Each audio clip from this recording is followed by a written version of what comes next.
কুষ্টিয়ার কুমারখালীতে ব্রিটিশ আমলে নির্মিত একটি রেল টানেলে জলাবদ্ধতায় চরম দুর্ভোগে পড়েছেন স্থানীয় বাসিন্দারা।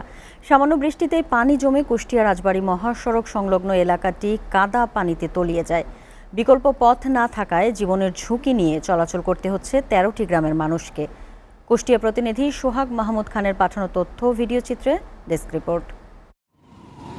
দূর থেকে দেখলে মনে হতে পারে খোলা সুইমিং পুল, তবে এটি আসলে কুষ্টিয়া রাজবাড়ী মহাসড়কের কুমারখালী উপজেলার আলাউদ্দিননগর এলাকার হাতিসাঁকো টানেলের চিত্র। অপরিকল্পিত বাসাবাড়ি ও স্থাপনা নির্মাণের কারণে অবরুদ্ধ পানি নিষ্কাশন পথ, যার ফলে এখানে নিত্যদিনের সঙ্গী জলজট। ব্রিটিশ আমলে স্থানীয় যাতায়াত সহজ করতে তৈরি হয়েছিল এই রেল টানেল। তবে বর্তমানে কয়া ও নন্দলালপুর ইউনিয়নের হাজার হাজার মানুষের কাছে এই পথটি যেন ভোগান্তির আর এক নাম। সামান্য বৃষ্টি হলেই তৈরি হয় জলাবদ্ধতা, যার মধ্য দিয়েই চলতে হয় ঝুঁকি নিয়ে। আসলে পরে আমাদের গাড়ি ঘোড়া ভেঙে যায়, প্যাসেঞ্জারের সমস্যা হয়, প্যাসেঞ্জার অনেক সময় পড়ে যায়, এরকম সমস্যা হয় এই পানির জন্য। এই যে ভাঙা কখন কোন গাড়ি কোন গর্তের মধ্যে পড়ে যাবে কেউ তো বলতে পারে না। বর্ষা মৌসুমে টানেলের আশপাশের প্রায় ২০ থেকে ৩০ মিটার সড়ক পানির নিচে তলিয়ে থাকে। সেই পানি শুকাতে লেগে যায় ৭ থেকে ৮ মাস। ১৩টি গ্রামের বাসিন্দারা জেলা ও উপজেলায় যাতায়াত করতে গিয়ে প্রতিনিয়ত গাড়ি বিকল ও দুর্ঘটনার শিকার হচ্ছেন। রাস্তা তো ডুবে গেছে, আরো বাড়ি পর্যন্ত ডুবে যাচ্ছে। আপনারা একটু একটু নিরামত করেন, সরকারের কাছে এটাই তো চাওয়া পাওয়ার। বছরের পর বছর ধরে চলা এই দীর্ঘস্থায়ী সংকটের সমাধানে এখনও মেলেনি কার্যকর কোনো পদক্ষেপ। তবে বাজেট পেলে রেলওয়ের সাথে যৌথ উদ্যোগে কাজ করার আশ্বাস দিয়েছে উপজেলা প্রশাসন। আমরা এই বিষয়ে অবগত আছি, আর যেহেতু রেলেরও একটা বিষয় আছে, আমরা চেষ্টা করব যে তাদের সাথে যোগাযোগ করে কথা বলে, এবং আমাদের যে উপজেলা প্রকৌশলী আছে তার সাথেও আমরা কথা বলে, মানে এটা আসলে যৌথ উদ্যোগে কাজটা করতে হবে। এক সময় যাতায়াত সহজ করা এই শতবর্ষী টানেল এখন মানুষের গলার কাটা। তাই কোনো মৌখিক আশ্বাস নয়, স্থায়ী জলাবদ্ধতা নিরসনে দ্রুত টেকসই পদক্ষেপ দেখতে চান ভুক্তভোগী এলাকাবাসী।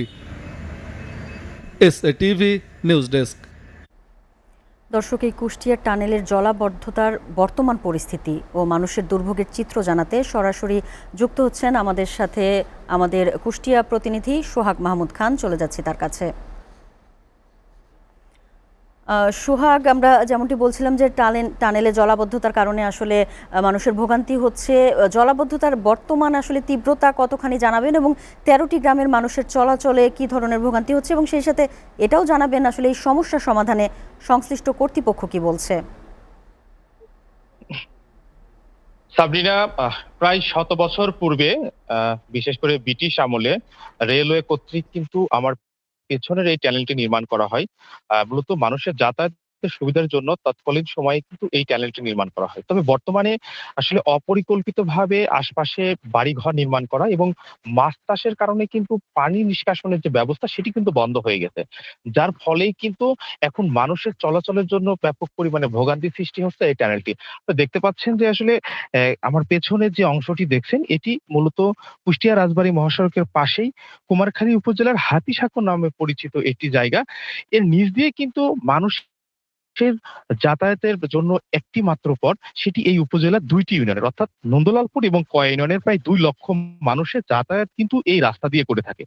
কিন্তু এই পানির সমস্যা, একটু বৃষ্টি হলেই কিন্তু প্রায় ৭ থেকে ৮ মাস এখানে পানি জমে থাকে, যার ফলে এখানে শিক্ষার্থী, ব্যবসায়ী, সাধারণ মানুষের চলাচলের জন্য একেবারেই অনুপযোগী হয়ে পড়েছে। সেই সাথে এই পানির কারণে কিন্তু পানিবাহিত নানা রোগও হচ্ছে। পাশাপাশি আশপাশে যে সকল বাড়িঘর রয়েছে সেগুলোও কিন্তু অনেক বাড়িঘর তলিয়ে গেছে। আমরা স্থানীয়দের সাথে কথা বলেছিলাম, তারা বলছে দীর্ঘদিন ধরেই বছরের পর বছর কিন্তু এই সমস্যা রয়েছে। এটির কিন্তু স্থায়ী কোনো সমাধান এখন পর্যন্ত হয়নি। স্থানীয় চেয়ারম্যান যিনি রয়েছেন জিয়াউর রহমান খোকন, তার সঙ্গে কথা বলেছেন। তিনি বলেছেন যে প্রাথমিকভাবে চেষ্টা করা হয়েছে, কিন্তু দাপ্তরিক জটিলতার কারণে অর্থাৎ রেলওয়ে এবং সড়কের জটিলতার কারণে কিন্তু স্থায়ী কোনো সমাধান এখনো নেওয়া সম্ভব হয়নি। তবে আমরা এ বিষয়ে কথা বলেছিলাম উপজেলা নির্বাহী কর্মকর্তা ফারজানা আক্তারের সঙ্গে। তিনি আমাদেরকে কিন্তু জানিয়েছেন যে মূলত আগামী পেলে সেটি কিভাবে স্থায়ীভাবে এটি সমাধান করা যায়, রেলওয়ের সঙ্গে আলাপ করে দুটি দপ্তরের মানে সম্মিলিতভাবে কিন্তু তারা চাচ্ছেন যে এই জায়গাটা যে সমস্যা রয়েছে সেটি সমাধান করার জন্য। তবে আমরা স্থানীয়দের সাথে আরো যেটি কথা বলে বুঝেছি যে মূলত এখানে ৮ থেকে ১০ মাস যে পানির যে সমস্যাটি থাকে সেটির জন্য কিন্তু আসলে বারে, বারে বিভিন্ন জনপ্রতিনিধিরা আশ্বাস দিলেও সেটি কিন্তু এখনো সমাধান হয়নি। তবে স্থানীয়দের দাবি অতি দ্রুত এই হাতিসাগর জায়গাটি দ্রুত সমাধান করে এখানকার সংস্কার করে যেন স্থায়ী সমাধান একটি হয়, সেটি কিন্তু এখানকার মানুষের চাওয়া। সাবরিনা। সোহাগ, আপনাকে ধন্যবাদ।